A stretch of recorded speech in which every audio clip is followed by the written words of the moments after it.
O yan, tubig oh. Ang baho mo, maligo ka na, boy! Maligo ka na, boy! Sana makakuha na ako ng kalakal para makakain na yung mga kapatid ko. Yun, daming kalakal. Nagugutom na din ako.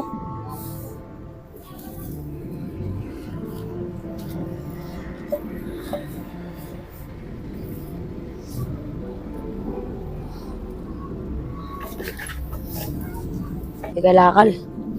Sana, boss pa yung lugawan dun para mabilang ko mga pagkain sila tatay.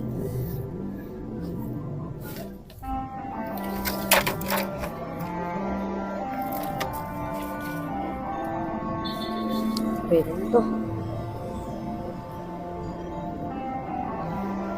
Uy, meron pa yata dun. O dun. Uy, bata! Kuya, sorry po ah. Hindi ko po kasi kayo napansin eh. Pero po kasi akong kukunin na kalakal. Mamadali po kasi ako eh. Kaya pasensya na po ah. Okay lang sa akin yung boy. Pasensya ka na. Hindi rin kita kasi napansin. Nagmamadali rin kasi ako. Pero sipag-sipag mo, namumulot sa panangkalakal kahit na hapon na. Kasi yung anak ko, cellphone eh, sinasaway ko nga. Ayaw magpasaway. Pero ano, sana makakuha ka pa ng mga kalakal. Pero boy, huwag kang mag-alala. Bibigyan kita ng pambili mo kahit konti pang kain mo. Oh boy, ito. Sana makatulong sa iyo yun para mapakain mo yung mga kapatid mo. Kung may kapatid ka, ha? Hindi po kuya, hindi naman po kasi ako namamalimos eh. Naghanap buhay po ako. Tanggapin mo na yun, boy, para makatulong sa'yo, pambili mo ng pagkain yun. Ano, boy? Tuloy na ako, nagmamadali ako. Sige po kuya, maraming salamat po dito ah. Pabili ko rin po ito ng mga pagkain ng mga kapatid ko. Oh, sige, boy, mag-ingat ka, ha? Sige po kuya.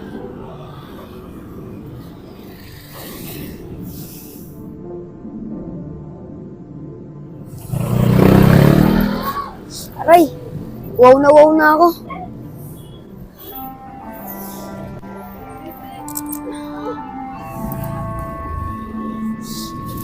Ay, sino ka? Bawal pulibi dito! Bawal tambay dito! Baka magbaho yung mabahay namin! Boy, pahinga muna ako dito saglit lang. Napagod kasi ang mga ngalakal eh. Di, bawal ka dyan! Baka may dala ka pang sakit eh. Baka maawa mo pa kami. Boy, papahinga na ako dito saglit. Napagod din kasi ako eh. Boy, baka may tubig kayo dyan. Pwede makainom. Ah, sige, wait lang. O yan, tubig oh. Ang baho mo, maligo ka na, boy! Maligo ka na, boy! Maligo ka, boy! Uy, kasi, ano ginagawa mo sa bata? Ba't binusap mo ng tubig yan? Wala po! Wala po akong ginagawa dyan! Binuhusan ko ng tubig to kasi ang baho na, hindi ko na matiis. Kaya ano, binuhusan ko ng tubig, nangingi ng tubig eh. Akin na nga yung baso, napakasalbahe mo. Hindi mo nagturo sa'yo ng ganyan. Alam mo, masama yung ginagawa mo yan. Kawawa na nga yung bata, ginaganyan mo pa. Kuya, okay lang po yun niya. Kailangan ko rin po kasi ng tubig eh. Mainit na rin po kasi yung panahon. At huwag niyo na po siyang pagalitan.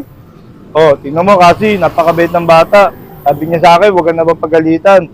Kaya sana huwag kang maging ganyan. Eh kasi, kung bumaliktad ang panahon, ikaw ang nasa kalagayan niya. Oh, mararamdaman mo yung ginawa mo sa kanya. Pangit yung ganun kasi. Ano yun, Tay? Magic? Walang ganun, Tay! Makauwi na nga! Di ako mahirap, ha! Di ako mahirap! Baka sinasabi mayaman ako! Mayaman ako! Tara, nak, makauwi tayo sa bahay. Oh, nak! Tignan mo yung bata, oh. Nagsasalita mag-isa. Kawawa naman, oh. Oo nga, Tay. Kawawa naman. Sige, biyahan na natin siya dyan. Tara. Kawawa yung bata na yan.